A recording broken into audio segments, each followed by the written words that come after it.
கனியக்கா உங்கள் மேலேயும் எஃப்ஜே வந்து சாயிறான், கொஞ்சம் பார்த்திருங்க, அவன் எப்பயுமே இப்படி தான் பயன்படுத்திக்குவான் எல்லாரையும் அப்படின்ற மாதிரி ஆதிரி அவர்கள் வந்து கனியக்கா கிட்ட வந்து சொல்லியிருக்காங்க. ஸோ இதுக்கு கனியக்காவுடைய ரியாக்ஷன் என்னவா இருந்திருக்கு அப்படின்னா, என்னமா சொல்கிற அப்படியா அப்படின்னு சொல்லி கேள்வி கேட்குற அளவுக்கு வந்து இருந்திருக்கு. ஸோ இன்றைக்கி காலையிலே வந்து பார்த்திங்க அப்படின்னா நம்மளுடைய விக்ரம் அவர்களும் கனி அவர்களும் இதை பற்றி வந்து டிஸ்கஸ் பண்ணியிருக்காங்க. ஏகப்பட்ட விஷயங்களை வந்து ஆதிரி அவர்கள் வந்து கனிக்கிட்ட வந்து சொல்லியிருக்காங்க. குறிப்பாக எஃப்ஜேவை பற்றி, எஃப்ஜேவும் கனி அவர்களும் எப்படி வெளியே வந்து தெரியுறாங்க அப்படின்றத பற்றிலாம் கூட வந்து சொல்லியிருக்காங்க. ஸோ இதனால் மனம் உடைந்து போயிருக்கிறாங்க நம்மளுடைய கனி அவர்கள். ஸோ அதோடைய தொகுப்பை தான் இந்த வீடியோவில் பார்க்க போகிறோம். இன்னும் நிறைய விஷயங்கள் வந்து பார்த்திங்கன்னா பார்க்க போகிறோம். குறிப்பாக வந்து நம்ம பார்வதி, ரம்யா, சாண்ட்ரா இவங்க போட்ட பிளான்ஸ் எல்லாம் என்ன அப்படிங்கிறத பற்றியும் பார்ப்போமா. ஸோ அதுக்கு முன்னாடி சப்ஸ்கிரைப் பண்ணாங்க, சப்ஸ்கிரைப் பண்ணி வச்சுக்கோங்க, லைக்கை போட்டு வீடியோ பாருங்கள். வாங்க இந்த வீடியோக்கள் வந்து போகலாம். முதல் விஷயம் என்ன அப்படின்னு பார்த்தீங்கன்னா, ஆதிரை ரீஎன்ட்ரி கொடுத்தாங்க ஒன்று. ரெண்டாவது விஷயம் என்ன அப்படின்னு பார்த்தீங்கன்னா, அந்த நேரத்தில் எஃப்ஜேவுக்கு சரியான ரோஸ்ட் வந்து நடைபெற்றது. ரீசன் என்ன அப்படின்னா, அவர் பெருசாக ஒழுங்காக வந்து பர்ஃபார்மன்ஸ் பண்ணல, தலைவராக எந்த விதமான நடவடிக்கைகளும் வந்து எடுக்கவே இல்லை. மூணாவது விஷயம் என்ன அப்படின்னு பார்த்தீங்கன்னா, வியானா கூட பயங்கரமாக பழக்கத்தில் வந்து இருந்தாப்புல, சொல்லப்போனால் லவ் கண்டென்ட்லாம் வந்து கொடுத்துட்டு இருந்தாங்க. ஸோ அதெல்லாம் பார்க்கும்போது நமக்கே ஒரு மாதிரி இருந்தது, டே என்னடா பண்ணிட்டுருக்கீங்க, இந்த நேரத்தில் ஆதிரி வந்தால் எப்படி இருக்கும் எப்படி இருக்கும் எப்படி இருக்கும் அப்படின்னு சொல்லி நம்ம சொல்லிக்கிட்டே வந்திருந்தோம். அதுக்கேற்ற மாதிரி ஆதிரியை உள்ளே விட்டாங்க. ஓகேவா.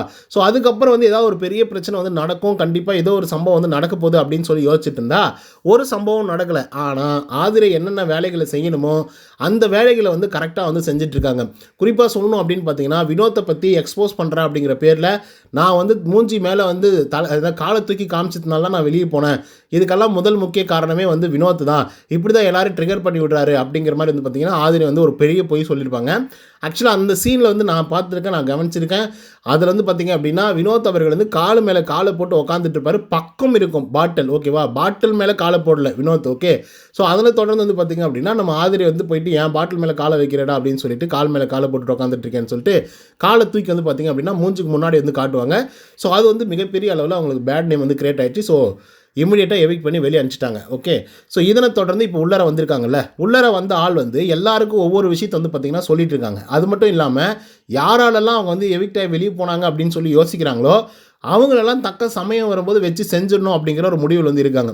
இப்போ குறிப்பாக சொல்லணும் அப்படின்னு பார்த்தீங்கன்னா, நேற்றுக்கு நம்ம வினோத் அவர்களை பற்றி வந்து நம்மளுடைய திவ்யா அவர்கள் வந்து ஒரு கூட்டம் போட்டு பயங்கரமாக வந்து இது பண்ணியிருப்பாங்க. அப்போ கூட வந்து பார்த்திங்க அப்படின்னா ஆதிரி வந்து என்ன சொல்லியிருப்பாங்க அப்படின்னா, வினோத் இப்படி தான் எல்லோரும் ட்ரிகர் பண்ணுறாரு, இப்படி தான் எல்லா விஷயத்துலையும் வந்து மூக்க நுழைக்கிறாரு, கடைசியாக நம்மளை ட்ரிகர் பண்ணி விட்டுட்டு நம்ம ஏதாவது பண்ணணும் அப்படின்னா நம்ம பெருசாக வந்து தப்பாகிடுவோம் அப்படின்ற மாதிரி வந்து சொல்லியிருப்பாங்க. ஓகேவா. ஃபுல்லாக அகேனஸ்ட்டாக வினோத்துக்கு தான் அகேனஸ்ட்டாக இருக்காங்க. அதே போல் கம்ருதீனுக்கு அகேனஸ்ட்டாக வந்து இருக்காங்க. அதுக்காக ஒரு சில சம்பவங்களும் பண்ணாங்க. இன்றைக்கி நீங்கள் ப்ரோமோ 1 பார்த்துருந்தீங்க அப்படின்னா கூட, ஒரு ஆள் வந்து காமெடி பண்ணுறாரு அப்படிங்கிற ஒரே ஒரு காரணத்துக்காக டைட்டிலை தூக்கி கொடுத்துட முடியுமா அப்படிங்கிற ஒரு கேள்வி வந்து கேட்டாங்க. ஸோ ஆக்சுவலாக அதுக்கான ஒரு பதிலை நான் சொல்லிவிட்டு அதுக்கப்புறம் கனியோட மேட்ருக்கு வந்து வரணும்னு நான் நினைக்கிறேன். ஏன்னா அதெல்லாம் நாங்கள் சொல்ல வேண்டிய கடமை இருக்குது. இப்போது ஆதிரி சொன்ன மாதிரி காமெடி பண்ணதுனால மட்டுமே டைட்டில் வின்னர் ஆக்க போகிறதில்ல வினோத் அவர்களை. டைட்டில் வின்னர் யார் அப்படிங்கிறது இன்னும் டிசைட் ஆகலை. ஓட்டிங் முடிவுகளில் வினோத் அவர்கள் அதிகப்படியான வாக்குகள் வாங்குறாரு, அதில் எந்த விதமான மாற்று கருத்துமே கிடையாது. அதெல்லாம் தாண்டி உள்ள டீம் வந்து முடிவு பண்ணோம், அதுக்கப்புறம் மேனேஜ்மெண்ட் வந்து பார்த்திங்கன்னா முடிவு பண்ணோம், யாரை வந்து டைட்டில் வின் பண்ணோம் அப்படிங்கிற முடிவுகளை பிக் பாஸ் வந்து எடுக்கணும், விஜய் சேதுபதிக்கு அது வந்து கரெக்டாக இருக்கணும். ஸோ இந்த மாதிரி எல்லா விதத்துலையும் வந்து பார்த்துட்டு தான் அதை வந்து கொடுக்க போகிறாங்க. எண்ட் ஆஃப் தி டே வந்து அப்படியே ஓட்டிங் முடிவுகளை வச்சு மட்டுமே எங்கள் டைட்டிலை தூக்கி கொடுக்குறதில்ல. அதுக்கு முன்னாடியெல்லாம் எத்தனை சீசன்களில் அந்த மாதிரி கொடுத்துருக்காங்க தெரியுமா. என்ன தர்ஷன் வின் பண்ணுற இடத்துல வந்து பார்த்திங்கன்னா முகேன் ராவ் வந்து வின் பண்ணியிருப்பாப்புல. ஓகே. ஸோ இந்த மாதிரி ஏகப்பட்ட சீசன்கள் இந்த மாதிரி குளறுபடிகள் வந்து நடந்திருக்கு. ஸோ அந்த மாதிரி நான் என்ன சொல்கிறேன்னா, 5வது சீசன் நீங்கள் பார்த்துருந்தீங்க அப்படின்னா தெரிஞ்சிருக்கும். ராஜு அப்படின்னு ஒரு ஆள் வந்துருந்தாப்புல, முழுக்க காமெடி கண்டென்ட் மட்டும் தான் வந்து பண்ணியிருப்பாப்புல. அவ்வளோ அருமையாக இருக்கும். பெருசாக சண்டை போட மாட்டார், பெருசாக யாரையும் ஹர்ட் பண்ண மாட்டார். அவ்வளோ பெரிய பிரச்சனை நடக்கும்போது கூட இவர் காமெடி பண்ணிகிட்டு இருப்பார். ஸோ செம்மையாக வந்து ஒர்க் அவுட் ஆகிருக்கும். அவர் தான் டைட்டில் வின் பண்ணார். அது ஒரு பெஸ்ட்டு குவாலிட்டி தான் ஒன்று. ஆனால் நான் அது மாதிரி சொல்ல வரல வினோத் அவர்களை. வினோத் அவர்கள் காமெடி பண்ணுறாரு, கவுண்டர் அடிக்கிறாரு, பாட்டு பாடுறாரு, சண்டை அடிக்கிறாரு, டாஸ்க்கு புரிஞ்சுக்கிறாரு, டாஸ்க்கு வந்து விளையாடுறாரு. ஸோ எல்லா குவாலிஃபிகேஷனும் அவராகவே இருக்கார். எல்லா குவாலிஃபிகேஷனும் அவருக்கு வந்து இருக்குது. ஒரு சிலரை நீங்கள் எடுத்துக்கிட்டீங்க அப்படின்னா அவன் பாட்டு மட்டும்தான் பாடுவான், இல்லைனா டாஸ்க் மட்டும்தான் விளையாடுவாங்க. ஸோ இதெல்லாம் தாண்டி ஏதாவது பண்ணுறாங்களா அப்படின்னு கேட்டிங்கன்னா எதுவுமே கிடையாது. ஆனால் எல்லா விதத்துலேயும் நெகட்டிவிட்டியும் இருக்குது, பாசிட்டிவிட்டியும் இருக்குது, சண்டையும் போடுறாங்க, கேமையும் விளையாடுறாங்க, பாட்டும் பாடுறாங்க, டான்ஸும் ஆடுறாங்க, காமெடியும் பண்ணுறாங்க. அப்படின்னா மல்டி டேலண்டட் தானே. அப்போ எல்லாத்தையும் ஒருமுகப்படுத்தி ஒரு ஆள் வந்து வச்சிருக்காரு அப்படின்னா அது வினோத் அவர்கள். ஸோ அது வந்து நான் சொல்லணும்னு நினச்சேன். ஆனால் அவர் வந்து டைட்டில் வின் பண்ண போகிறாரா இல்லையா அப்படின்றதெல்லாம் அடுத்த கட்டம். ஆனால் அவங்க கேட்ட கேள்விக்கு நான் பதில் சொல்லிட்டேன், அவ்வளோதான். அதுக்கடுத்து கனிக்கிட்ட வந்து இவங்க என்ன சொல்லியிருக்காங்க அப்படின்னு பார்த்தீங்கன்னா, எஃப்ஜேவெல்லாம் நீங்கள் நம்பாதீங்க, அவன் வந்து எங்களெல்லாம் ஏமாற்றிட்டான், அப்படிங்கிற மாதிரி வந்து சொல்லியிருக்காங்க. இப்போயே அவங்க என்னென்னலாம் பண்ணிட்டு இருக்கான் பார்த்துல, வியானா கூடலாம் சுற்றிட்டு இருக்கான்.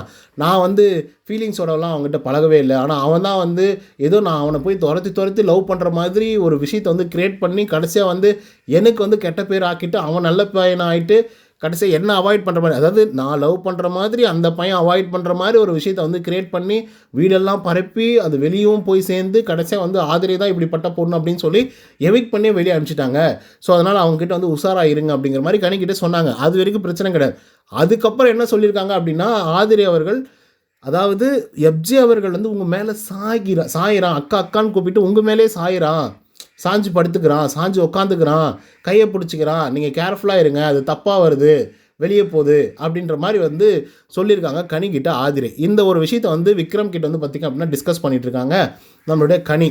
இதை பற்றி நான் என்ன நினைக்கிறதுன்னு எனக்கு வந்து புரியவே இல்லை. அவங்க சொல்லும்போது எனக்கு அந்த பெர்ஸ்பெக்டிவே வந்து மாறிடுச்சு. ஏன்னா அவன் சாயிறான் என் மேலே, கையை தொடுறான் அப்படின்றதெல்லாம் இவங்க வேறு மாதிரி ஒரு கண்ணோட்டத்தில் வந்து சொல்கிறாங்க. என்னால் புரிஞ்சிக்கவே முடியல. நான் வந்து அப்படிப்பட்ட ஒரு ஆளும் கிடையாது. அவனை பார்க்கும்போது எனக்கு அந்த மாதிரி தோணலை. இத்தனை நாள் பழகிட்டு இருக்கேன், ஆனால் அவன் அந்த மாதிரி இருக்கிற மாதிரி எனக்கு வந்து தெரியல. ஆனால் அவங்க சொல்கிறதையும் என்னால் நம்பாமல் இருக்க முடியல. ஒரு வேளை அவங்களுக்கு அப்படி பண்ணிட்டாங்க அப்படின்ற ஒரு காழ்ப்புணர்ச்சியில் வந்து இப்படிலாம் சொல்கிறாங்களோ அப்படின்ற மாதிரி வந்து பார்த்திங்கன்னா 2 பேரும் டிஸ்கஸ் பண்ணிகிட்டு இருக்காங்க. இதுக்கு வந்து விக்கல்ஸும் அதுதான் சொல்கிறாப்புல, இல்லை அவங்களும் சரி திவ்யாவும் சரி 2 பேருமே ஒரே மாதிரி தான் ரியாக்ஷன்ஸ் வந்து கொடுக்குறாங்க. ஏன்னா திவ்யா அவர்களும் அதே மாதிரி தான் 15 பேரை கூப்பிட்டு இவங்க இப்படிப்பட்ட ஆள் தான் அப்படின்னு சொல்லி வினோத்தை பற்றி நேற்றுக்கு வந்து பேசுறது பெரிய தப்பு இல்லையா? ஸோ அதே மாதிரி தான் வந்து ஆதிரியும் எல்லாருக்கிட்டையும் போய் எப்ஜே இப்படிப்பட்டவன் அப்படின்ற மாதிரி வந்து சொல்கிறாங்க. ஒவ்வொருத்தர்கிட்ட ஒவ்வொரு பெர்ஸ்பெக்டிவ் அப்படின்றது ஒன்று இருக்கும். ஒவ்வொருத்தரும் ஒவ்வொரு மாதிரி வந்து நடந்துப்பாங்க. ஸோ அந்த மாதிரி தான் வந்து பார்த்திங்கன்னா எப்ஜே நடந்துக்கிறான் அப்படிங்கிற மாதிரி சப்போர்ட்டிவாகவும் பேசுகிறாங்க, சப்போர்ட் பண்ணாத மாதிரி வந்து பேசுகிறாங்க. இதில் கனியக்கா இன்னொரு விஷயத்த சொல்லியிருப்பாங்க. என்ன தெரியுமா? நான் வந்து ஒரு நல்ல கேரக்டரான்னு கேட்டிங்கன்னா சத்தியமாக கிடையாது. நான் ஒரு கேடுகெட்ட கேரக்டர் அப்படின்றத அவங்களே அவங்க வாயால் சொல்லியிருக்காங்க. ஸோ முடிஞ்சால் நீங்கள் லைவ் பார்த்துருந்தீங்க அப்படின்னா உங்களுக்கு வந்து தெரிஞ்சிருக்கும். பட் எண்ட் ஆஃப் தி டே இந்த ஒரு விஷயம் வந்து பார்த்திங்க அப்படின்னா கனி அவர்களை பயங்கரமாக பாதிச்சிருக்கு. ஐயோ நம்ம என்னமோ தப்பாக போயிட்டோமோ, தப்பாக நம்ம வந்து அவங்கள ட்ரீட் பண்ணுறோமோ, தப்பாக வந்து நம்ம நடக்க விடுறோமோ அப்படிங்கிற மாதிரி வந்து பார்த்திங்கன்னா அவங்க ஃபீல் பண்ணி ஒரு மாதிரி வருந்தி பேசிகிட்டு இருக்காங்க. பட் இந்த வருத்தம் வந்து எப்ஜே மேலே போய் திணிக்க போதா, இல்லை வந்து மறுபடியும் ஆதிரை மேலேயே போய் ரிட்டர்ன் ஆக போதா அப்படின்றத நம்ம பொறுத்திருந்து தான் பார்க்கணும். ஸோ இது ஒரு பக்கம் வந்து போயிட்டுருக்கு. இன்னொரு பக்கம் வந்து பார்த்திங்க அப்படின்னா சாண்ட்ரா, அப்புறம் பார்வதி, அதுக்கப்புறம் ரம்யா ஜோவுக்கு என்ன அப்படின்னா, நான் நல்லா பண்ணனா அப்படின்னு சொல்லி கேட்டுட்ருக்காங்க தலைவராக. ஸோ நீ நல்லா பண்ணமா, வேறு லெவல் பண்ணிகிட்டு இருந்த, நீ வந்து ஒரு தலைவராக என்னெல்லாம் ஸ்டெப் எடுக்க முடியுமோ பிரச்சனைகள் வரும்போது அதெல்லாமே நீ பண்ணிகிட்டு இருந்த, நீ எதுவும் கவலைப்படாத, நீ எதுவும் இதெல்லாம் ஆகாது அப்படிங்கிற மாதிரி சொல்லிட்டு இருக்காங்க. ஸோ அப்படியா பண்ணிகிட்டு இருந்தாங்க ரம்யா அப்படின்னு கேள்வி கேட்குற அளவுக்கு இருக்குது. ஆனால் உண்மையாலுமே வந்து அந்த பொண்ணு அவ்வளோ பிரச்சனைகள் வரும்போது அந்த பொண்ணு அட்லீஸ்ட் கத்துச்சு, நிறுத்துங்கடா நான் தலைவராக பேசுகிறேன் அப்படின்ற மாதிரி சொல்லிச்சு. இருந்தாலும் யாருமே மதிக்கலை. ஓகேவா? ஸோ அதனை தொடர்ந்து சாண்ட்ரா அவர்கள் வந்து புலம்பிட்டு இருக்காங்க. ஃபிசிக்கல் வயலன்ஸ் அப்படின்னு சொல்லி சுபிக்ஷா சொல்லிக்கிறா. ஸோ அதனால் ஒஸ்ட் பர்ஃபார்மராக நான் தான் வந்து போவேன். அதே மாதிரி வினோத் அவர்கள் போகிறதுக்கான வாய்ப்புகள் இருக்குது. ஏன்னா அவர் வந்து இந்த பேய் மாதிரி அதுக்கப்புறம் நேத்திக்கெல்லாம் சண்டை போட்டது அப்படின்ற மாதிரி ஆகிட்டுருக்கு. ஸோ அதனால் நாங்கள் 2 பேர் தான் போவோம் அப்படின்னு நான் நினைக்கிறேன் அப்படிங்கிற மாதிரி சாண்ட்ரா அவர்கள் வந்து சொல்லியிருக்காங்க. இப்போ நீங்கள் சொல்லுங்கள், ஒஸ்ட் பர்ஃபார்மராக யார் தேர்ந்தெடுக்கப்படுவாங்க அப்படின்றத. ஓகே மக்களே, இன்றைக்கி காலையிலேருந்து நடந்த சில சம்பவங்கள் மட்டும் நம்ம இந்த வீடியோவில் தொகுப்பாக வந்து பார்த்தோம். ஸோ இதை பற்றி உங்களோட கருத்துக்கள் என்ன அப்படிங்கிறத கமெண்ட்ஸில் வந்து சொல்லுங்கள். இந்த வீடியோ உங்களுக்கு வந்து பிடிச்சிருந்தா லைக் அண்ட் சப்ஸ்கிரைப் பண்ண மறந்துடாதீங்க. நன்றி, வணக்கம்.